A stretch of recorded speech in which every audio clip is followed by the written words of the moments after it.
Before I tell you what happened, let me warn you, this is not an ordinary story. What I saw that day shook me to my core, and if you watch till the end, it might change the way you look at the people closest to you. It all started when I decided to visit my son-in-law. I had no idea this simple visit would turn into the most shocking experience of my life.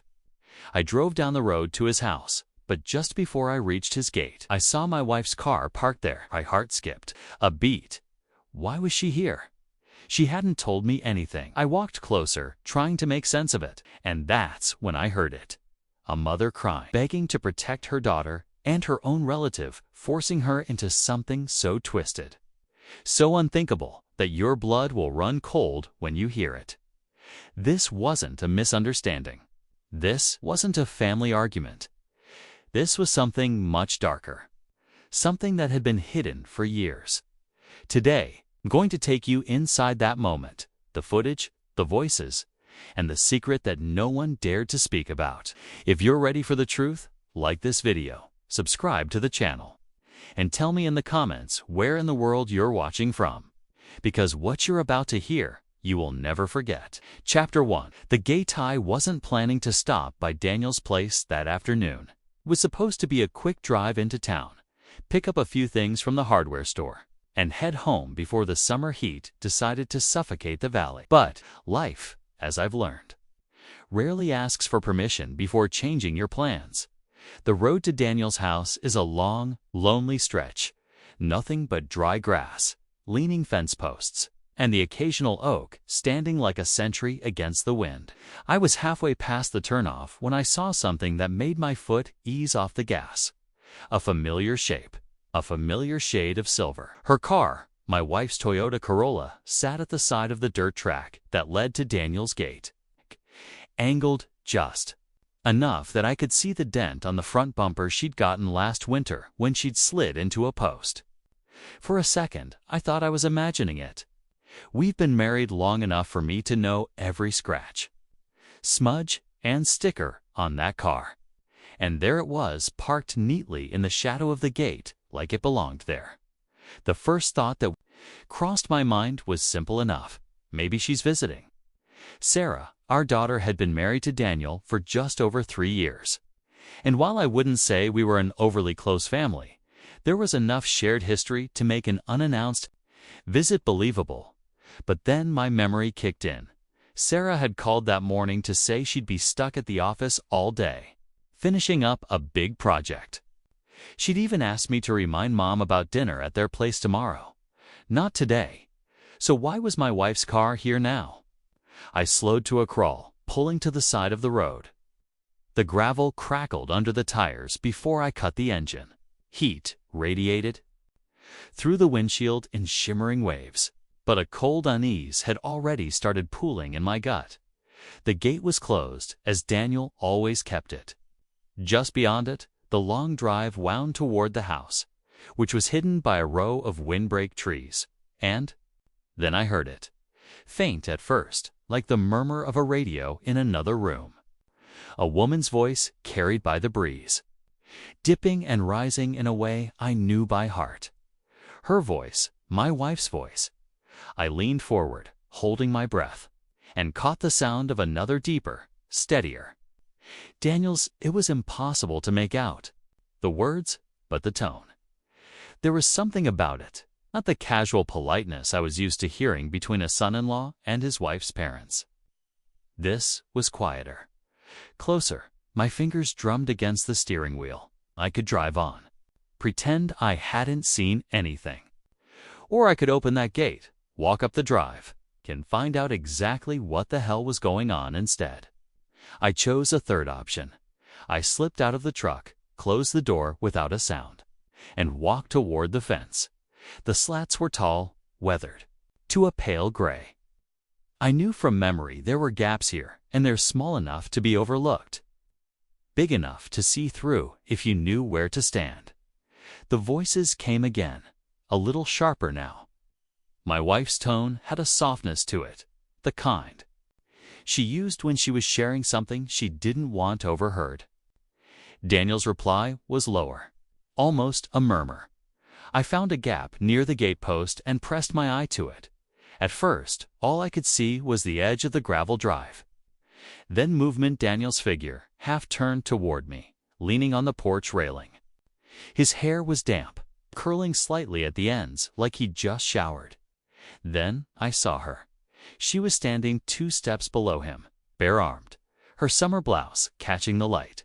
She didn't have her handbag, which meant she wasn't just dropping something off on her way somewhere between them. On the railing sat a half-empty wine bottle and 2 glasses at 11 in the morning. Daniel said something then, and she laughed quick, like she didn't want the sound to carry. I couldn't remember the last time she'd laughed like that with me. "You know it can't go on forever," she said. Her voice was clearer now, the breeze working in my favor. Daniel smiled, not the polite smile I'd seen at family dinners, but something slower. "Maybe it doesn't have to end," he said. The bark of a dog shattered the moment. I jerked back from the fence, looking to my left. The neighbor's mutt, a shaggy brown thing with a limp, had wandered over and was now staring at me with a wagging tail. "Go home," I hissed, waving it off, too late. Through the gap, I saw Daniel's head turn. Then my wife's, her eyes found mine instantly. For a moment, we just stared at each other. A frozen strand of time stretched between us. Then her expression changed, shock melting into something else. Something harder. She started toward the gate. I stepped back, my mind scrambling for what to say, how to play this.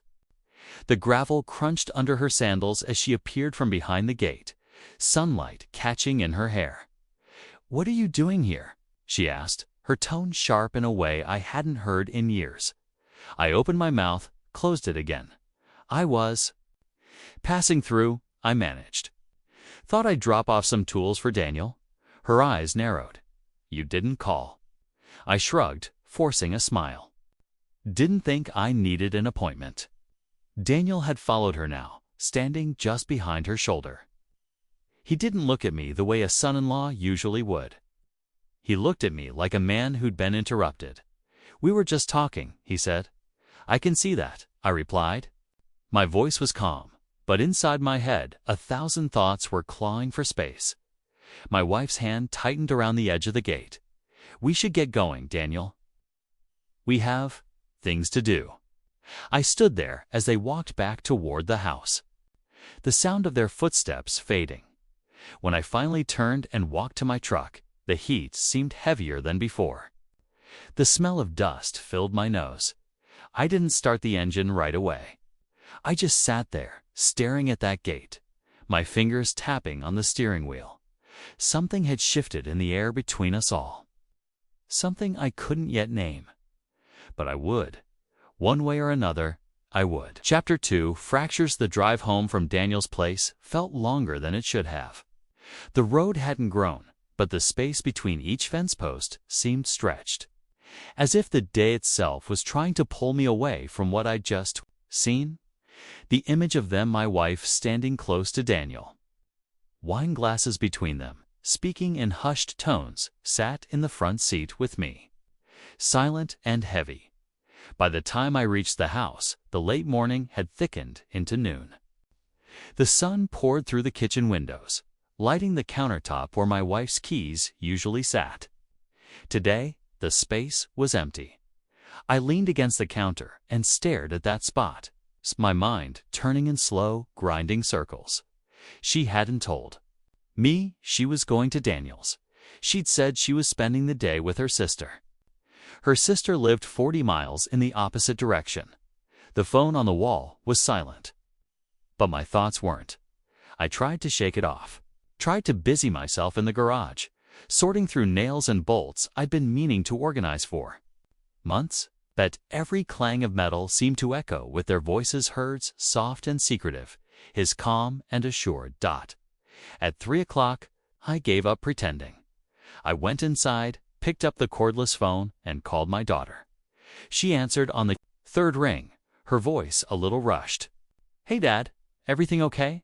"Fine," I lied. "Just checking in. How's work? Busy.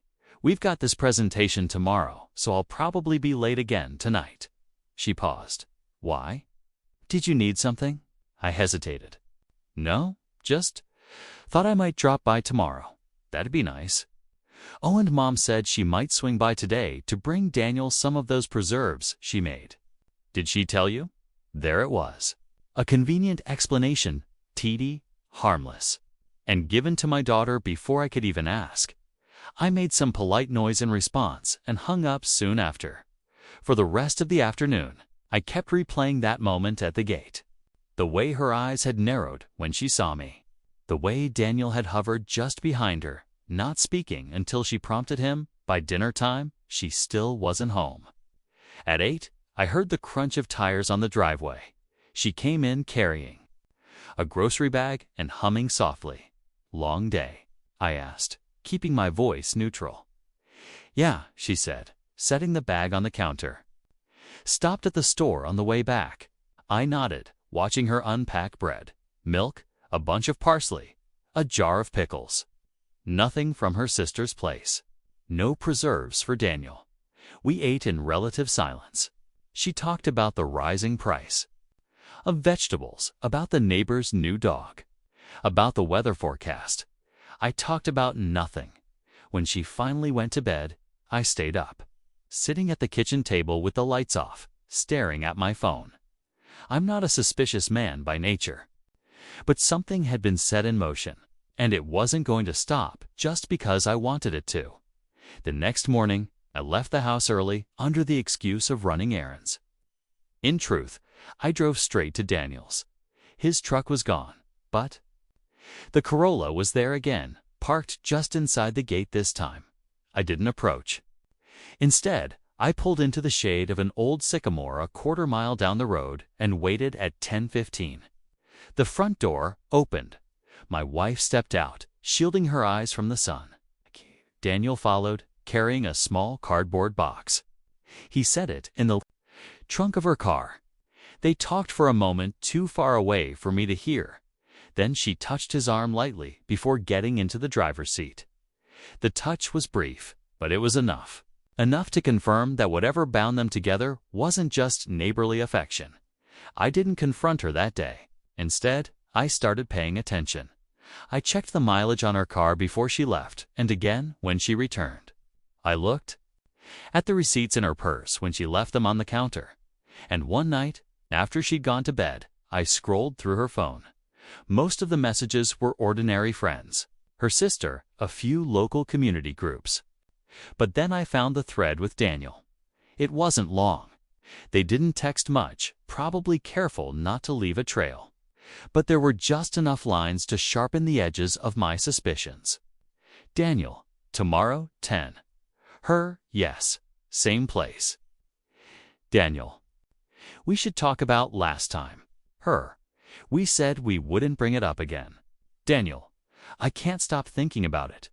I read those messages 3 times before putting the phone back exactly where I'd found it. The next day, I drove to town, under the guise of buying feed for the hens. On my way back, I slowed near Daniel's property and caught sight of them again, this time in the backyard.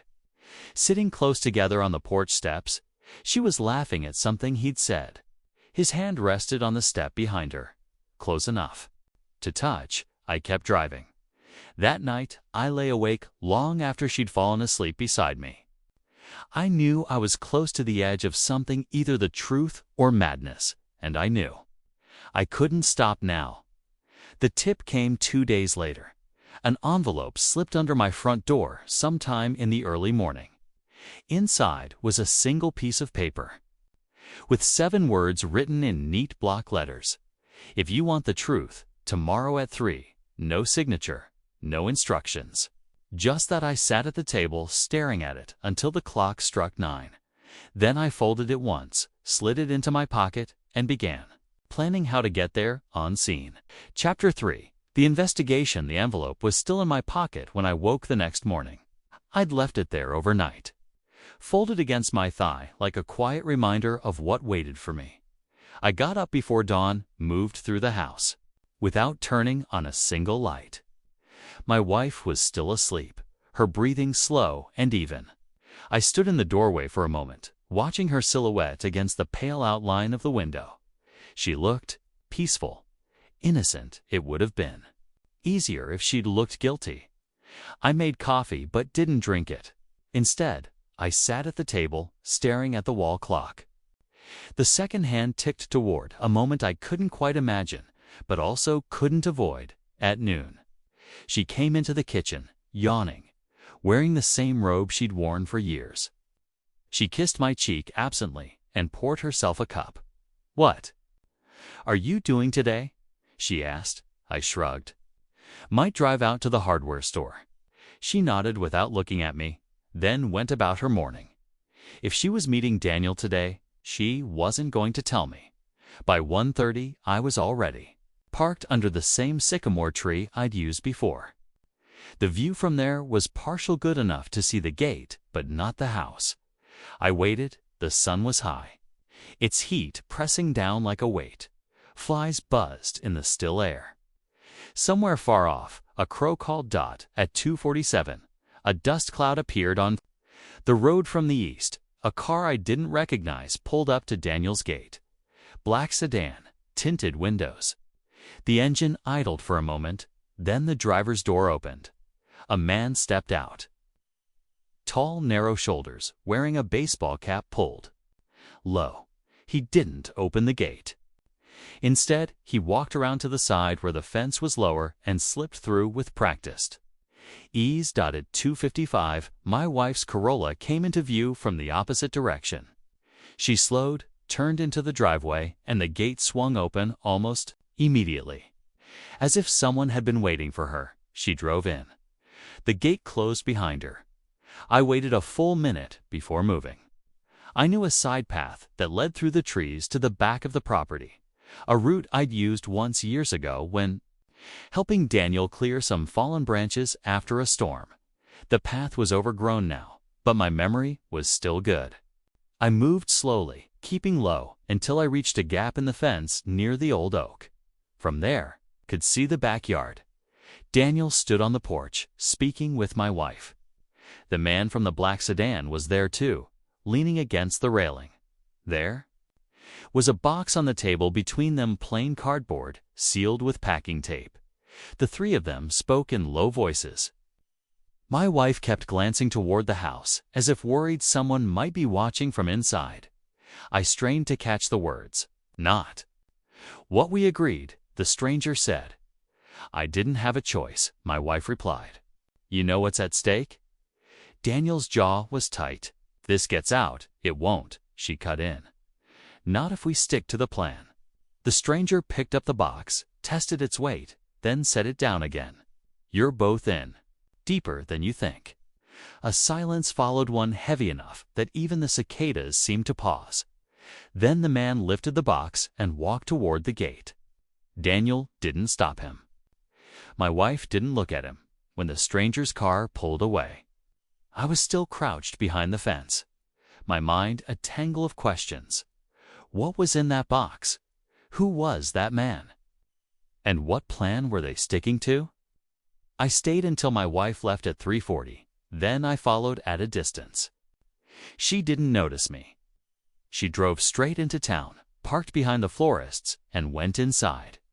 When she came out 20 minutes later, she was carrying a small bouquet. By the time she got home, the bouquet was in a vase on the kitchen table, and she was smiling as if she'd just been running errands all afternoon. I said nothing over dinner. She asked if I'd gotten what I needed from the hardware store. I told her yes, but in my mind, the image of that box sat heavy, and I knew it ever. It was more than I'd thought. Chapter 4. Behind the gate the next morning. I didn't pretend to go to the hardware store. I didn't tell my wife anything at all. She was in the shower when I left. I took the long way around to Daniel's place, a route that kept me on back roads. The air was cooler than yesterday, but heavy with the promise of rain. The sycamore tree was there as always. It shadowed like a dark cloak over the hood of my car. I sat with the engine off, window cracked, listening to the sounds of the Countryside. Silence can be loud if you're waiting for something. Every rustle in the grass, every snap of a twig feels like a signal. At 2:40, the black sedan appeared again. Same man, same slow roll toward the gate. But this time, the gate opened for him. No fence slipping. No waiting. He drove in, and the gate closed behind him. I stayed where I was. 5 minutes later, my wife's car came down the road. She didn't slow until she was right up on the gate, and once again, it swung open almost instantly. She went in. This time, I didn't go to the old oak. I had a different angle in mind. There was a shallow ditch along the far side of the property that led to the barn. From there, I could see the yard without being seen. I moved quickly but quietly, keeping low. The smell of wet earth and grass clung to me. From behind the barn, I had a clear view of the porch. The box was there again, but this time it was open. Inside were stacks of paper, bound together with rubber bands, money. More than I'd ever seen in one place. The man from the sedan was speaking in clipped sentences. This is only half. The rest comes after delivery. Daniel's voice was tight. We're already taking a risk, keeping it here. My wife didn't say anything at first. She just stood there, arms crossed, eyes flicking from one man to the set. Only Ruby Kiss has the luxurious texture that glides on. May squy/izicht. And lies cash, my life/cash, my lies/rise. My wife didn't say anything as while/case. So/sly/f. May/case clav. May/clad squad s. May me/slide slides. My alley sly it. I may I so kites it. But we sigh it unskit. Other, finally, she spoke. We'll handle our end. You just make sure no one else finds out. The man laughed, but it wasn't a pleasant sound. You think secrecy's your biggest problem? If this goes bad, it's not the police you need to worry about. He closed the box, picked it up, and headed toward the side of the house. I lost sight of him for a moment, but then I heard the sound of a car door slamming. My wife turned to Daniel. We're fine. He's just trying to scare us. Daniel didn't look convinced. You don't know the people he works for. She shook her head. I know enough, and I know this is our last chance. That last sentence hit me harder than it should have. Our last chance. At what? I stayed until the man left. This time, my wife didn't leave right away. She and Daniel went inside the house together, the screen door creaking closed behind them. For 20 minutes, there was no movement. I shifted my weight, the damp earth soaking through my jeans, but I didn't leave. Finally, the door opened. They stepped out together, but they weren't carrying anything. My wife said something I couldn't hear, then hugged him quickly before walking to her car. I followed her again. Careful, keeping 2 cars between us whenever possible. But she didn't go into town this time. She drove straight home. When I walked. In an hour later, she was in the kitchen chopping vegetables, humming softly. Where'd you go? She asked, glancing up. Just out for a drive. That night, I lay awake, staring at the ceiling. I had more questions than I had the day before. But now there was something solid beneath them. Money, delivery, last chance, and if I wanted answers. I knew I couldn't just watch from the sidelines anymore. I was going to have to step inside that gate. Chapter 5. Inside the gate. I didn't sleep the night before. My mind kept looping the same fragments of conversation. The same images, my wife's car at the gate, that box of cash, Daniel's face when the man mentioned delivery. Sunrise. I'd made up my mind. I wasn't just going to watch from the tree line. I was going in. The preparation I parked 2 miles away, near a half-collapsed barn I knew no one used. From there, I walked through the woods using an old hunting trail that curved behind the property. The rain from last night had left everything slick. My boots sank into the mud, pulling with each step. In my backpack, a small camera, a voice recorder, and an old revolver I hadn't fired in 10 years. I told myself it was for intimidation, not use. The approach the ditch I'd used before ran parallel to the fence. This time, instead of stopping at the barn, I kept going until I reached the far corner, where the fence dipped just low enough for me to climb over without much noise. The place looked quiet from here. No sign of the sedan. My wife's car wasn't outside either. I crossed the yard, staying close to the shadows of the outbuildings. Till I was at the back porch, voices drifted from inside. "The conversation," he said. 3 p.m. sharp. Daniel was saying, "We can't afford to miss that window." "I know," my wife replied. "I'll be there. Just make sure it's ready." A pause.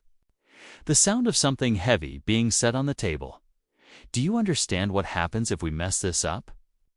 Daniel's voice was quieter now, almost urgent. "I understand," she said. "Better than you think." My chest tightened. This wasn't a casual favor between relatives. This was something big, dangerous. The discovery I shifted my position, peeking through the window. On the table was another box, this one smaller but made of steel. Daniel unlocked it with a key from his pocket, and I saw what was inside.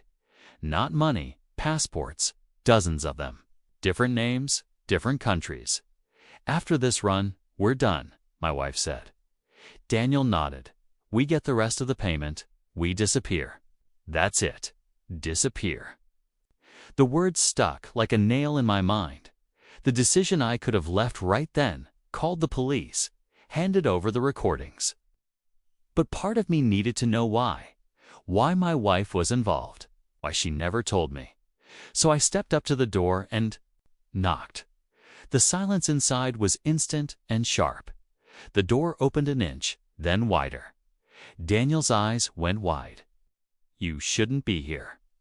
"I could say the same to you," I replied. My wife appeared behind him, pale. "What are you doing?" "I could ask you the same," I said. "I think I already know." The reveal: we ended up in the kitchen, tension thick in the air. Daniel kept glancing at the clock.